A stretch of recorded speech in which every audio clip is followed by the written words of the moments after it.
बिस्मिल्लाहिर्रहमानिर्रहीम। अस्सलाम वालेकुम नाज़रीन, आप देख रहे हैं प्रोग्राम नुक्ता नज़र और मैं हूं आपका मेज़बान उमैर बशीर। स्टूडियो में हमारे साथ मौजूद हैं जनाब मुजीबुर रहमान शामी साहब। सर अस्सलाम वालेकुम। वालेकुम अस्सलाम। सर, हमारे आज के टॉपिक्स हमने बात करनी है ओवरसीज़ पाकिस्तानियों के हवाले से जो कि पहुँचे इलेक्शन कमीशन ऑफ पाकिस्तान। वहाँ पर क्या बातचीत हुई, क्या यादाश्त जो है वो जमा करवाएगी, इस पर बात करेंगे। गैस का बहरान है और इस बहरान में एक हम नवीद कह सकते हैं कि अच्छी खबर है या एक ऑल्टरनेट जो है वो हमारे पास है, इस पर बात करेंगे। ऑल्टरनेट क्या है तफसीलन इस पर हम गुफ्तगू करेंगे। पीडीएम की स्टैंडिंग कमेटी का इजलास, इस हवाले से भी बात करनी है। लेकिन शामी साहब, वीडियोज़ और मुबैना लीक ऑडियोज़ का जो है वो दौर दौरा है और ये मामला जो चलते जा रहे हैं। इससे पहले एक दिलचस्प खबर आई, सरकारी अफसर हैं एडिशनल सेक्रेटरी साहब हमाद शमीमी साहब, ग्रेड 21 के अफसर हैं और इनके खिलाफ वज़ीर आज़म साहब ने इंक्वायरी का हुक्म दे दिया है, तहकीकात का हुक्म दे दी। DGFI इस पर इंक्वायरी करेंगे, अब तहकीकात करेंगे। इन्होंने हुकूमत के ऊपर तनकीद की थी, सोशल मीडिया पर एक कमेंट किया था हुकूमत के ख़िलाफ़, जिस पर अब इनके खिलाफ इंक्वायरी की जा रही है। क्या सोशल मीडिया पर तनकीद करने पर किसी सरकारी अफसर को सज़ा मिल सकती है? देखें तनकीद क्या है, क्या कहा है उन्होंने कहा कि तालिबान हुकूमत से तशबीह दी। उन्होंने कहा कि तालिबान हुकूमत और PTI की हुकूमत को, दोनों को इक़्तिदार में आने के बाद अब ये सोच रहे हैं कि अब आगे करना क्या है। इस तरह के अल्फाज थे उस कमेंट में। कोई गलत बात तो नहीं है। हाँ जी, देखें जब आप सरकारी अफसर हैं तो आप एक डिसिप्लिन में तो होते हैं, बेशक, कि आप सियासी मामलात पर रायज़ानी न करें। लेकिन ये कोई सियासी मामला तो था नहीं और पाकिस्तान की तो बड़ी अजब रवायत है। आपको मालूम है कि बड़े सरकारी अफसर ऐसे थे जो पढ़ाते थे गवर्नमेंट कॉलेजेस में, ज़िम्मेदारी के मनासिब पे फाइज थे और वो कॉलम लिखते थे बाकायदा अखबारात में। और ऐसे सरकारी अफसर भी थे जो मुख्तलिफ महकमों में, इनकम टैक्स में, IB में, इसमें मुलाजिम थे और वो फिर कोई कलमी नाम से लिखता था, कोई अपने नाम से लिखता था। और मार्शल लॉ के दौरान भी, जनरल ज़ियाउल हक के मार्शल लॉ के दौरान भी और परवेज़ मुशर्रफ के मार्शल लॉ के दौरान भी ये वो कॉलम लिखते रहे। एक आध बार हुकूमत को गुस्सा भी आया और उसने कोई यूनिवर्सिटी टीचर्स जो हैं उनकी कोई गोशमाली का प्रोग्राम बनाया और कोई कॉलेजों के जो असातिज़ा थे, लेकिन फिर हरकत की नहीं कोई ऐसी और बर्दाश्त करते रहे, बस कड़वा घूंट पीकर। बर्दाश्त थोड़ी कम है इस हुकूमत में। इसलिए जब मार्शल लॉ दौर में बड़े खुल्लम खुल्ला, ये तो एक बेज़रर सा कमेंट है ना, एक कमेंट है, किसी पोस्ट के ऊपर कमेंट किया गया। लेकिन बात यह है कि ये जब मार्शल लॉ दौर में बाकायदा कॉलम निगार रहे हैं बिल्कुल सरकारी अफसर और उनकी सरजनिश नहीं हुई, तो अब ऐसी क्या ब्यूरोक्रेसी से शिकायत रहती है मौजूदा हुकूमत को। ठीक है, ब्यूरोक्रेसी को गुरेज करना चाहिए, सियासी मामलात पे रायज़ानी नहीं करनी चाहिए।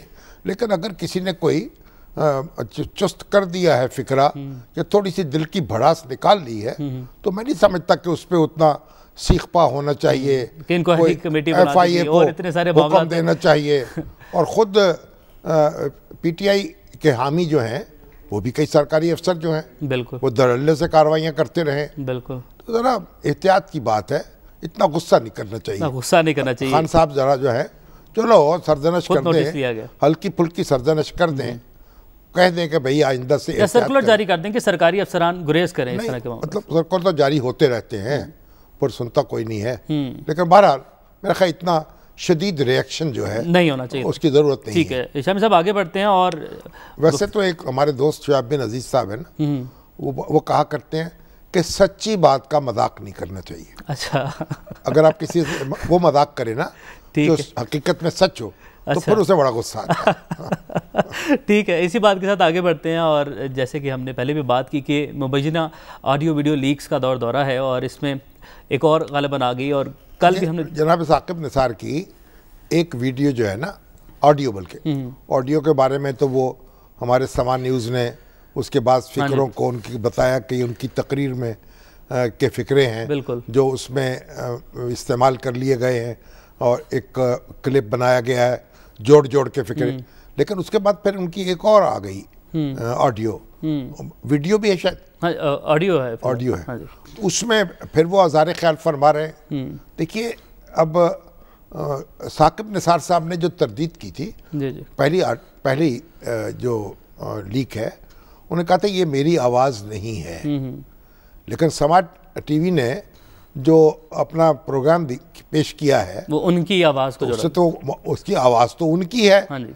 अलबत्ता ये है कि जलसे में तकरीर है, उसमें उसके बाद फिक्रे उससे मिलते जुलते हैं। बिल्कुल। तो फिर ये बात तो साकिब निसार साहब ने बगैर गौर किए कह दी कि उनकी आवाज़ नहीं है, तो आवाज़ तो उन्हीं की है। बिल्कुल। लेकिन मेरा ख्याल है कि अब इस पे उन्होंने बोला कि ऐसा मैंने कभी कहीं पर बोला नहीं किसी को, तो तहकीकात का मुतालबा करें। असल बात देखिए, बात ये फोरेंसिक करवाएं। बात ये है कि इस पर सारे मुत्तफिक हैं।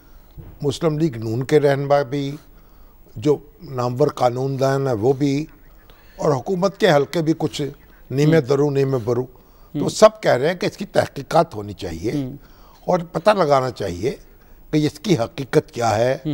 क्या किसी ने कोई कत्तर ब्योंत की है, कोई इसको एक मन घड़त ये ऑडियो है, तो उसका भी पता चल जाए, और फिर इसके पीछे कौन है, और अगर यानी वो दुरुस्त है तो फिर उसका भी अजाला हो जाए। तो इस पे तो सब मुत्तफिक हैं। शम्स साहब, फ्रीकैन की बात करें, नून लीग है, साकिब निसार साहब हैं, इन दोनों में से किसको जाना चाहिए, कौन जाए? अगर बेनिफिशियरी की बात करें तो हुकूमत का भी नाम बीच में आ रहा है, लेकिन कार्रवाई को आगे नहीं बढ़ाया जा रहा किसी की जानिब से।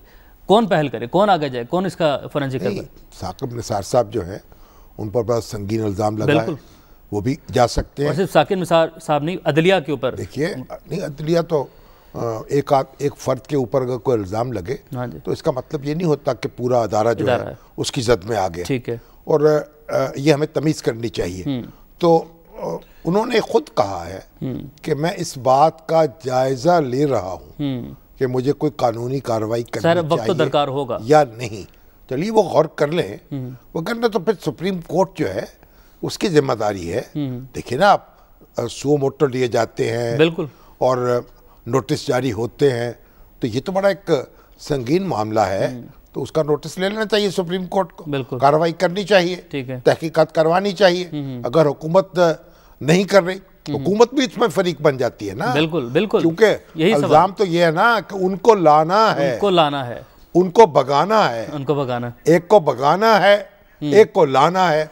तो जिनको लाना है वो भी तो फरीक है, वो भी जा सकते हैं अदालत में, वो खुद भी कार्रवाई कर सकते हैं। बिल्कुल। लेकिन इस मामले को देखिए, जब मोहतरमा बेनज़ीर भुट्टो के हवाले से वो एक ऑडियो लीक हुई थी, जो जस्टिस मलिक क़य्यूम साहब की और सैफुर रहमान साहब की और शहबाज शरीफ साहब की, बिल्कुल, तो फिर वो सुप्रीम कोर्ट ने उसका नोटिस लिया था, जजों को उसका नुकसान उठाना पड़ा था, मुकदमा वापस हुआ था, तो उसकी मिसाल तो मौजूद है। बिल्कुल। तो सुप्रीम कोर्ट ने उस वक्त फिर अपना एतमाद और अपनी साख जो थी वो बहाल करने के लिए इक़दाम किए थे। बिल्कुल। और अब भी ये करने चाहिए, हवा में चीज़ नहीं छोड़ देनी बिल्कुल चाहिए। ऐसा ही है, बिल्कुल। और जिसने भी की है, जिससे गलती हुई है, तायुन तो होना उसको भुगते। अगर किसी ने गलत तरीके से इसको जारी कर दिया है, वो अहमद नौरानी साहब बैठे हुए अमेरिका में, उन्होंने एक ऑडियो जारी की है, एक कोई खुद ब खुद हो गई है, पता नहीं कहाँ से आई है। तो ये जो कुछ भी है, ये बड़ा, इससे एक फ़ज़ा तो ख़राब हो रही है। बिल्कुल, तयन ना किया गया तो सिलसिला इसी तरीके से जो है वो जारी भी रह सकता है, हमें सज़ा करनी है, देनी है, जारी रहेगा तो फिर चलिए उसको भी एंजॉय करेंगे। बिल्कुल। शमी साहब, पीडीएम के हवाले से कुछ गुफ्तगू कर लेते हैं। आज पीडीएम ने इजलास जो है एक मरतबा फिर से बुलाया है और इतलात आ रही हैं, ये बातचीत चल रही है कि जो टफ टाइम देना है पीपल्स पार्टी से दोबारा बातचीत की जाएगी। तो क्या पीडीएम इंतज़ार किस चीज़ का कर रही है? ऐलानात किए जाते हैं, महंगाई के हवाले से आवाम परेशान है, आवाम को चाहिए कोई लीड करने वाला। जिस तरीके से माजी में जो मौजूदा हुकूमत है उसकी जानिब से तहरीकें चलाई गई, महंगाई के खिलाफ आवाज़ उठाई गई, एहतजाज किए गए, पीडीएम में वो दमखम या वो जान दिखाई नहीं दे रहा। अच्छा, आपको परेशानी हो रही है? आवाम है ना, महंगाई से तो परेशानी होती है, उससे महंगाई कम हो जाएगी। लेकिन सर कोई निकले, कोई आवाज़ उठाए, अगर कोई जुलूस निकलेगा, कोई धरना दिया जाएगा, तो महंगाई ख़त्म हो जाएगी? नहीं, उससे और बढ़ेगी। तो भला पीडीएम का इजलास आज हो रहा है, सरबराही इजलास है, स्टैंडिंग कमेटी का इजलास, स्टैंडिंग कमेटी का इजलास है। कल भी उन्होंने कहा था कि तजवीज़ पेश की है कि मार्च में मार्च किया जाए। तो यानी 5-6 महीने कोई डंड बैठ के निकाल लेंगे, कोई मशक कर लेंगे, तो फिर मार्च कर लेंगे। तो ये अभी कोई, लेकिन आज देखें वो क्या ऐलान करते हैं। देखिए, हंगामा तो उठाया जा सकता है, जलसे होंगे, जुलूस होंगे। तहरीक लब्बैक ने भी तो आखिर धरना दिया ही है ना। हाँ जी। तो नाको चने चबाए, मुतालबात भी मनवाए, मुतालबात मनवा लिए ना। तो अब अगर साद रिजवी साहब की जो पार्टी है उसके नौजवान ये काम कर सकते हैं, तो फिर जनाब नवाज शरीफ साहब के और मौलाना फजलुर रहमान के जो जयाले हैं, महमूद खान अचकजई के, और अगर पीपल्स पार्टी भी साथ मिल जाए तो फिर वो भी इकट्ठी हो जाएगी ANP। तो ये भी तो कुछ कर सकते हैं ना। और शामिल साहब, मैं ये यासिर हमारे साथ है, उनसे उससे भी जानते कि अभी आप उनसे आज, हाँ जी, देखिए क्या करते हैं। हाँ जी, उनका कोई, हमें देखिए, हमें तो कोई तमन्ना नहीं करनी चाहिए। बिल्कुल तमन्ना लॉन्ग मार्च की शामिल साहब नहीं है, लेकिन हुकूमत को टफ टाइम पार्लियामेंट के अंदर टफ टाइम देखे ना, टफ टाइम। आप इतना शौक ना पैदा करें ना, अपोजिशन अपना काम करेगी, हुकूमत ने अपना काम करना है, आप इतने बेचैन ना हो। अवाम है ना सर, आपको रौनक ना लगाएं। बेचैनी तो होती है, बेचैनी तो रहेगी, अवाम होने के ना, साफी होने के साथ साथ वो रहेगी। ठीक है यासिर, क्योंकि वो आपका मुदावा जो है ना आपके दुखों का, ये एक आध जलसे से होगा नहीं। हुकूमत तब्दील हो जाएगी ना, ठीक है, तब भी आपको कमरे हिम्मत तो कसनी पड़ेगी। हो सकती है जब आपने अपने अखराजात जो हैं अपनी आमदनी से बढ़ा लिए हैं और मुसलसल बढ़ाते चले जा रहे हैं, और दरामदात आपकी ज़्यादा हैं, बरामदात आपकी कम हैं, इन्वेस्टमेंट यहाँ आ नहीं रही, हालात ऐसे है नहीं हैं, यही वज़ीर-ए-आज़म साहब ने आज भी, इस्तेहकाम नहीं है सियासी तौर पर, दिंगा मुश्ती आपका शौक है आपको, तो फिर ये सारे काम जो है ना उससे नुकसान तो फिर होगा। कहा हम ऊँट पे बैठे, कहा तुम ऊँट पे बैठो, कहा कोहान का डर है, कहा कोहान तो होगा। अगर आप क्या बात, बेचैनी के ऊँट पे बैठेंगे तो कोहान तो मिलेगा आपको। ठीक, तो आप ये सारी जमातें जो हैं खुदा के लिए खौफ खुदा करें, मिलकर बैठें, कोई मिसाके मईशत भी बना लें, उस प्रोग्राम को आगे लेकर चलें, अमन से कमरे हिम्मत कसें, एक दूसरे को जीने का मौका दें। ये लॉन्ग टर्म कोशिश करनी पड़ेगी, जिद्दोजहद करनी पड़ेगी। बिल्कुल, ये एक दिन में ना आपकी जो मुश्किलात हैं उनका मुदावा नहीं होगा। पंजाबी का मुहावरा है ना, जो गिरे हाथों से डाली जाती है ना, जो गांठें देते हैं ना आप हजारबंद पे मसलन, हाँ जी, वो दांतों से खोलनी पड़ती हैं।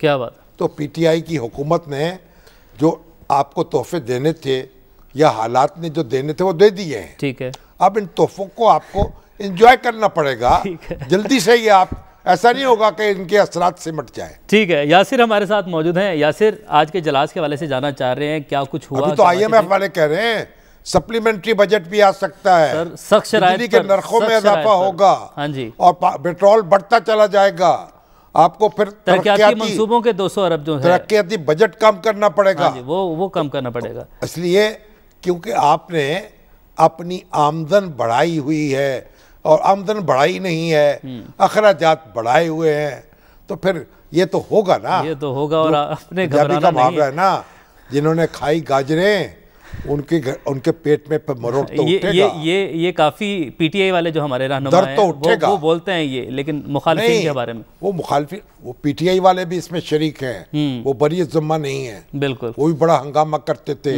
नारे लगाते थे, हम आएंगे, आते ही $200 अरब तो 1 मिनट में आ जाएंगे। वो कहाँ गए? बस तो वो उन्हीं की तलाश है। देखिए क्या हो रहा है आज, यासिर, क्या हो रहा है आज, और पीपल्स पार्टी को साथ मिलाने के हवाले से बातचीत की जा रही है, इसके लिए क्या मजीद डेवलपमेंट्स हैं, इस पे किस तरीके से आगे बढ़ा जाएगा? जी बिल्कुल, बहुत शुक्रिया। एक तो आज के जो सरबराही इजलास है, इसमें जो PTI के जो इस समय PDM के जो मुश्तरका इजलास में गैर हाजिर मेंबरान है, उनको शो का नोटिस देने का फैसला किया गया है, और मौलाना फजलुर रहमान ने लॉन्ग मार्च के साथ आज फिर इस्तीफों की तजवीज़ की हमायत की है कि जब लॉन्ग मार्च जो है वो इस्लामाबाद पहुंचे तो उसके साथ ही इस्तीफे जो है वो पेश कर दिए जाएं। इजलास के दौरान PDM ने 2022 में जनरल इलेक्शन का मुतालबा भी किया है। साबिक चीफ जस्टिस साकिब निसार की जो ऑडियो लीक का मामला है, उसके ऊपर भी गर्मा गर्म बहस जो है वो आज इस इजलास में हुई है। लेकिन जैसे शामी साहब ने पहले भी कहा कि ये तमाम तर तजावीज़ हैं जो इससे पहले भी इजलास में आती रही हैं, और उनके ऊपर गौर फिक्र होता रहा है कि किस तरह से अब इसको आगे लेकर चला जाए। लेकिन आज का जो इजलास है, इसमें नवाज शरीफ और मरियम नवाज भी वीडियो लिंक के जरिए शरीक हैं, लेकिन अभी तक कोई फैसला नहीं हो पाया कि लॉन्ग मार्च कब किया जाए, मार्च के शुरू में कहा जा रहा है, फरवरी के एंड पर भी कहा जा रहा है, लेकिन किया जाना चाहिए। मौलाना फजल रहमान इस बात पर पहले भी जोर देते रहे हैं, आज के इजलास में भी जोर दे रहे हैं कि लॉन्ग मार्च होना चाहिए। तो यासर ये बताएं कि जो अरकान सेनेट के इजलास में शरीक नहीं थे उनको नोटिस देने का फैसला हुआ है? नहीं जामी साहब, जो आज के इजलास में नहीं ना आए लोग, आज के इजलास में लोग नहीं आए, ऐसे भी हैं जी। आज के इजलास में कुछ लोग हैं जो आज के इजलास में नहीं आए हैं, पीडीएम के इजलास में।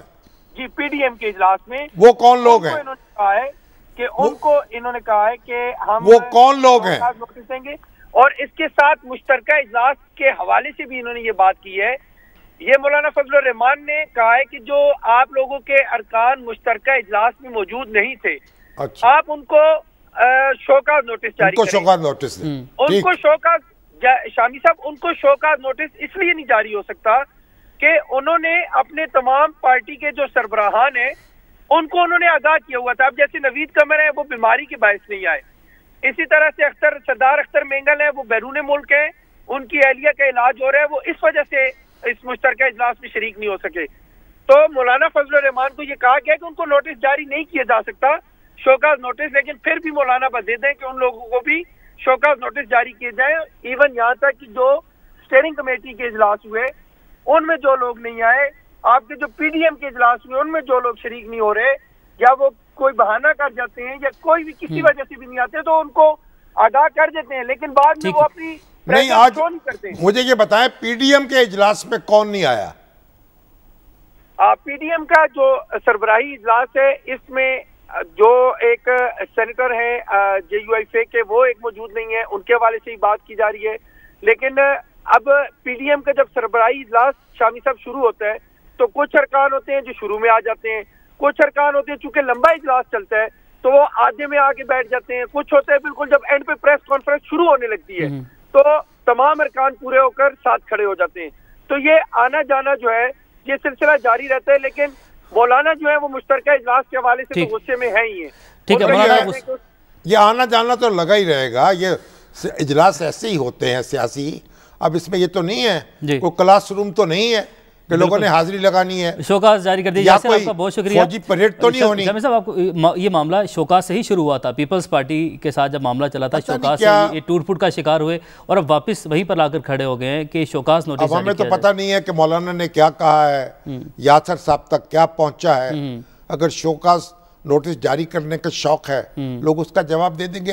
ये सियासत कोई शोकाज से थोड़ी चलती है। ठीक है, इस पर कोई हौसला रखें, कोई आगे बढ़े। देखिए वो क्या, किसी का शायर का शेर मुझे याद आ गया कि किसी की शबे हिजर रोते कटे हैं और किसी की शबे वसल सोते कटे हैं। क्या बात। और मेरी ये शब कैसी शब है इलाही, ना रोते कटे हैं ना सोते कटे हैं। क्या बात है। आज खासे जो तो मौलाना फजलुर रहमान का मसला ये हो चुका है, तो आप उनको तसल्ली रखें, तैयारी करें इंतखाबात की अपने जरा, और इलेक्शन आ जाएंगे।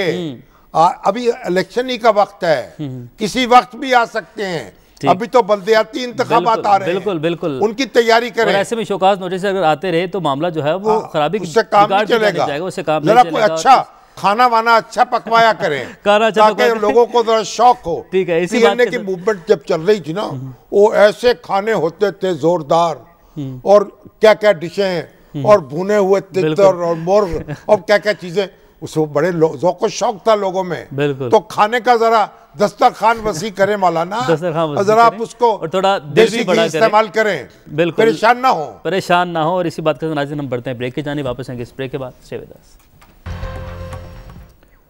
वेलकम बैक नाज़रीन। इस हिस्से में हम बात करेंगे ओवरसीज़ पाकिस्तानियों के हवाले से, और तारीख में ऐसा पहली मरतबा होने जाएगा अगर ओवरसीज़ पाकिस्तानी वोट कास्ट करते हैं तो दुनिया के किसी भी मुल्क में पहली मरतबा ओवरसीज जो हैं वो वोट कास्ट कर सकेंगे। बैरिस्टर दाऊद गज़नवी साहब बराह रास्त हाँ जी, ओवरसीज को वोट का हक तो हासिल है, हाँ जी, लेकिन बराह रास्त इस तरह इंटरनेट के जरिए बराह रास्त वोट देने का हक जो है वो पहली बार मिलेगा पाकिस्तानी जो ओवरसीज हैं उनको ये देखते हैं। तो हमारे जो बैरिस्टर दाऊद गज़नवी हैं उन्होंने इसके लिए बड़े पापड़ बेले हैं, सुप्रीम कोर्ट में दरख्वास्तें दी हैं, फिर साकिब निसार साहब के दौर में भी, फिर उसके बाद भी कोशिश करते रहे हैं, नादरा गए हैं, इलेक्शन कमीशन के पास गए हैं, और आज तो ओवरसीज पाकिस्तानीज का एक जत्था जो था उसमें शहबाज गिल साहब भी आ गए। हाँ जी। वो इलेक्शन कमीशन पर हमलावर था, उनको वो याददाश्त पेश की, वहाँ तकरीरें की, बड़े जोश व खरोश का मुजाहरा किया, और वोट का हक इस्तेमाल करने पर वो बज़िद थे, यानी बराह रास्त वोट का यहाँ आकर तो वो वोट का हक दे सकते थे। बिल्कुल बिल्कुल। हमारे शहबाज गिल साहब ने बड़ी लंबी चौड़ी तकरीर फरमाई। हाँ जी। कहा कि अगर एक शख्स इस्लामाबाद में रहता है लेकिन रहने वाला वो लोधरा का है तो क्या वो वोट नहीं देता? क्या वो लोधरा का नहीं रहा? लेकिन अपने हल्के में जाके वोट देता है। हाँ, अपने हल्के में जाके वोट देता है। वो ये बात भूल गए। हाँ जी। और अपने हल्के में आके वोट देने का हक तो ओवरसीज के पास हमेशा से मौजूद रहा है। बिल्कुल बड़ी दिलचस्प सूरत हाल है। हाँ जी। तो बैरिस्टर दाऊद गजनवी साहब जो हैं वो आज इलेक्शन कमीशन वालों से भी मिले हैं, कुछ नादरा से भी मिले, हमारे साथ भी मौजूद पूछते हैं। जी जी। अस्सलाम वालेकुम गजनवी साहब। वालेकुम सलाम शामी साहब। आप ये बताइए कि आपकी क्या मसरूफियात रहीं और क्या सुनगुन है आपकी, ये कैसे ये हक इस्तेमाल हो सकेगा, क्या उम्मीद है आपको? सबसे पहले तो शामी साहब आपने जो एक्सप्लेन किया ना पहले कि राइट टू वोट तो इनके पास 92 में इस्टेब्लिश हो गया था। बिल्कुल ठीक। हमारा जो 5 साल सुप्रीम कोर्ट में एक लीगल स्ट्रगल था वो ये था कि जो बंदा अमेरिका में बैठा है उसके लिए फिजिबिलिटी बनाई जाए कि वो अमेरिका में बैठ के पाकिस्तान में वोट करे। तो ये था सबसे ज़्यादा मेन मुकदमा। इसके अंदर जब इलेक्शन कमीशन को सुप्रीम कोर्ट बुलाया गया तो उन्होंने कहा कि हमारे पास कोई ऐसा दुनिया के किसी दूसरे मुल्क के शहरी को ये सहूलत हासिल नहीं है जो आप चाह रहे थे कि पाकिस्तानी ओवरसीज उनको मिले। देखिए आप जो बात कर रहे हैं ना मैकेनिज्म की, वो तो 47 दुनिया के मुल्क हैं जो डिफरेंट मैकेनिज्म पे काम कर रहे हैं। ठीक है। तो जब सुप्रीम कोर्ट ने ये कहा कि हम इस मैकेनिज्म को बनवाना चाहते हैं तो सुप्रीम कोर्ट ने नादरा को बीच में इंगेज किया, और उस वक्त उस्मान मुबीन थे नादरा के चेयरमैन। तो उन्होंने ये कहा था कि हम आई वोट का मैकेनिज्म तैयार कर सकते हैं। अब जो आई वोट का मैकेनिज्म है ये पाकिस्तान की हिस्ट्री में पहली दफ़ा था कि वो इलेक्शन कमीशन और नादरा ने सुप्रीम कोर्ट की डायरेक्शन पे तैयार किया, और जब वो आई वोट का मैकेनिज्म तैयार हो गया सुप्रीम कोर्ट में तो उसके अंदर उन्होंने वहाँ पे डेमोन्स्ट्रेशन भी उसकी करवाई, और फिर इंटरनेशनल एक्सपर्ट जो आईटी के होते हैं, एक फर्म थी दुबई की, उनको हायर किया और उसकी ऑडिटिंग रिपोर्ट करवाई कि क्या ये फिजिबल है इलेक्शन में यूज़ करने के लिए। तो फिर 2018 के बाय इलेक्शन में 35 जो हल्के थे वहाँ पे ये आई वोट का सिस्टम यूज़ हुआ, और 7 से 8 हज़ार जो वोट हैं वो पड़े भी उसके ज़रिए। यानी ओवरसीज क्या हुआ कि 7 से 8 हज़ार ओवरसीज पाकिस्तानियों ने यह हक इस्तेमाल किया। Yes they did. वो पायलट प्रोजेक्ट्स थे। अच्छा। और वो बाय इलेक्शंस के अंदर यूज़ होने थे तो वो वहाँ पे हुए थे यूज़। लेकिन उसके बाद ये था कि इलेक्शन कमीशन ने रिपोर्ट बना के पार्लियामेंट को ये देनी थी, तो उस रिपोर्ट में उन्होंने काफ़ी ज़्यादा क्वेश्चन रेज कर दिए आई वोटिंग सिस्टम के ऊपर। लेकिन मगर उस पर तो पार्लियामेंट ने उस पर गौर ही नहीं किया। एग्जैक्टली हाँ, उस पर पार्लियामेंट ने उस पर कोई गौर नहीं किया। लेकिन जब से अब ये जब एक्ट पास हुआ है लास्ट वीक, उसके बाद इलेक्शन कमीशन खुल के सामने आई है और उन्होंने यही बात कही है कि हमारी ये रिपोर्ट मौजूद है। क्योंकि मैं वो इलेक्शन कमीशन का कोई हायर ऑफिशियल मेरे से नहीं मिला और उन्होंने अवॉइड किया है, लेकिन जो लोअर स्टाफ में से कोई बंदा मिला था उसने मुझे वो रिपोर्ट दी जो उन्होंने असेसमेंट रिपोर्ट पार्लियामेंट में दी थी, वो मैंने स्टडी की थी। और आज जो मैं मिला था वो नादरा के चेयरमैन तारिक मलिक से मिला था, और आप यकीन करें मैं उससे सिर्फ इस बात पे मिला था कि मैं उसको थोड़ी सी चीजें ये कंसर्न दे दूं जो ओवरसीज पाकिस्तानी के उस मैकेनिज्म के बारे में, आई वोट के बारे में। ये वोट का हक अच्छा सीक्रेटली राजदारी बाकी रहेगी, सीक्रेसी रहेगी, ये इस्तेमाल हो सकेगा? नादरा क्या कहती है? देखें, नादरा के पास तो मैं 2 पॉइंट्स लेके गया था, वो तो उस पर तो बात ही बिल्कुल डिफरेंट हो गई। उन्होंने ये मुझे कहा कि जब से ये एक्ट पास हुआ है इलेक्शन कमीशन ये कहती है कि हमने अपने तौर का मैकेनिज्म बनाना है और हम ये भी सोच रहे हैं कि किसी डिफरेंट अथॉरिटी या ऑर्गेनाइजेशन को वो हायर करें। वो नादरा को कंसिडर ही नहीं कर रहे। तो नादरा तो ये चीज क्या, तारिक मलिक तो ये कह रहे थे कि मैं तो आई वोट का मैकेनिज्म बना सकता हूं। तो वो जो सारी सुप्रीम कोर्ट में मेहनत थी 5 सालों की, 16 करोड़ का वो मैकेनिज्म बना है, उसको आप साइड पे तो नहीं ना रख सकते। और कोई भी इंटरनेशनल ऐसी रिपोर्ट नहीं आई जिसके अंदर ये बात हो कि भाई ये मैकेनिज्म चल नहीं सकता। गोया इलेक्शन कमीशन, सुप्रीम कोर्ट के भी नहीं, ये ऑर्डर की इलेक्शन कमीशन और नादरा के दरमियान कोई कोऑर्डिनेशन नहीं है इस वक्त। बिल्कुल। अच्छा, और इसमें बात यह है कि हमें यह चीज जरूर देखनी चाहिए कि सुप्रीम कोर्ट ने इन दोनों का कोऑर्डिनेशन बनाया था और उसी वजह से मैकेनिज्म बना था। अगर नहीं है तो आप दोबारा जा सकते हैं सुप्रीम कोर्ट के पास दरखास्त लेके, तो वो उसका जायजा ले सकते हैं। अब हाँ, आपकी ये बात बिल्कुल ठीक है।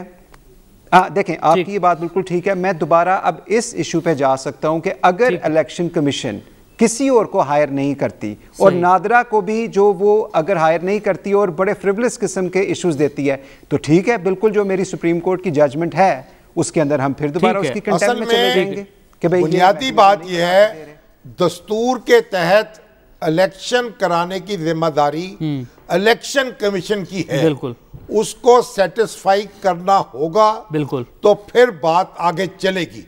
तो आपको कोशिश जारी रखनी चाहिए, लेकिन इलेक्शन कमीशन से तबादला ख्याल करें या फिर अदालत में चले जाएं। जी, आखिरी कमेंट शामिल कीजिएगा जी।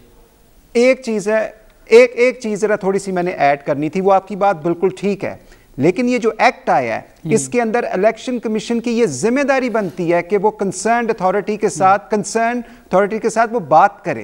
अगर वो बात ही नहीं उनके साथ करते, नादरा के साथ, तो वो उस एक्ट की भी वायलेशन कर रहे हैं और सुप्रीम कोर्ट के ऑर्डर की भी वायलेशन कर रहे हैं। तो सुप्रीम कोर्ट में जाना होगा ना आपको।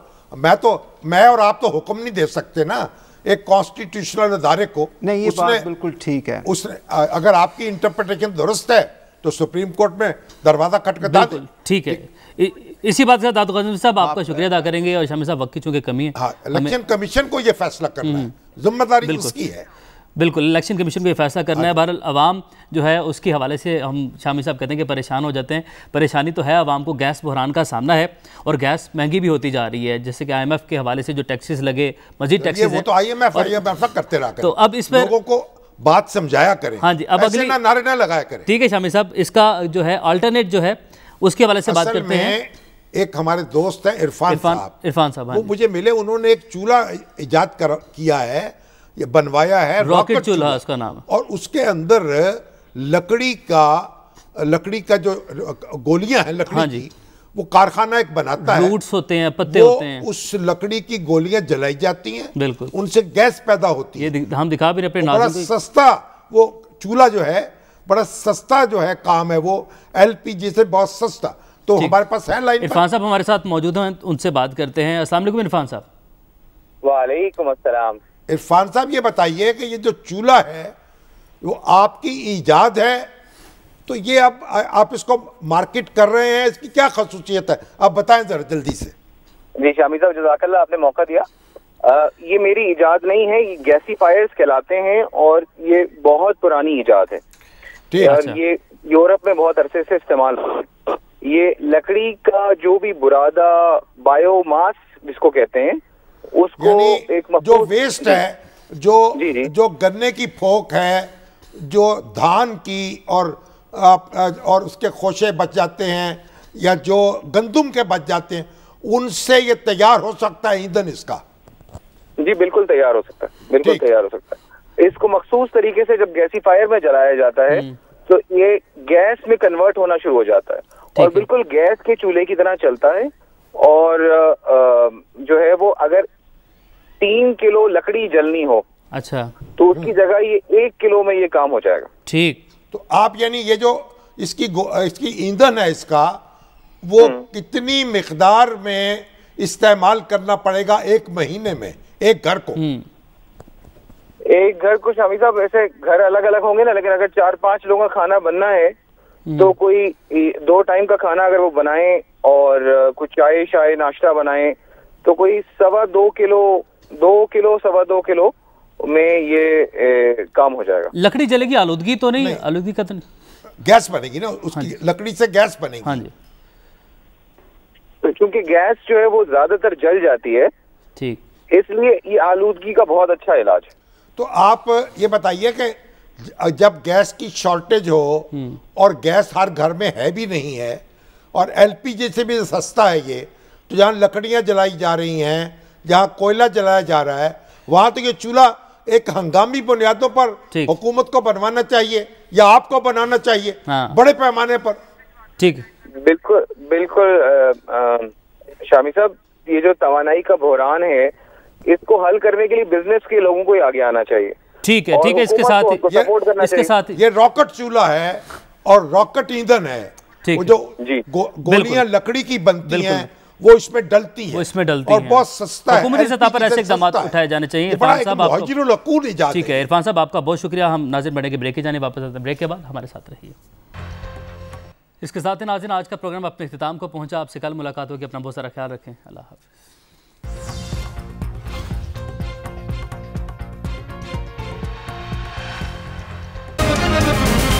दुनिया खबर की दुनिया।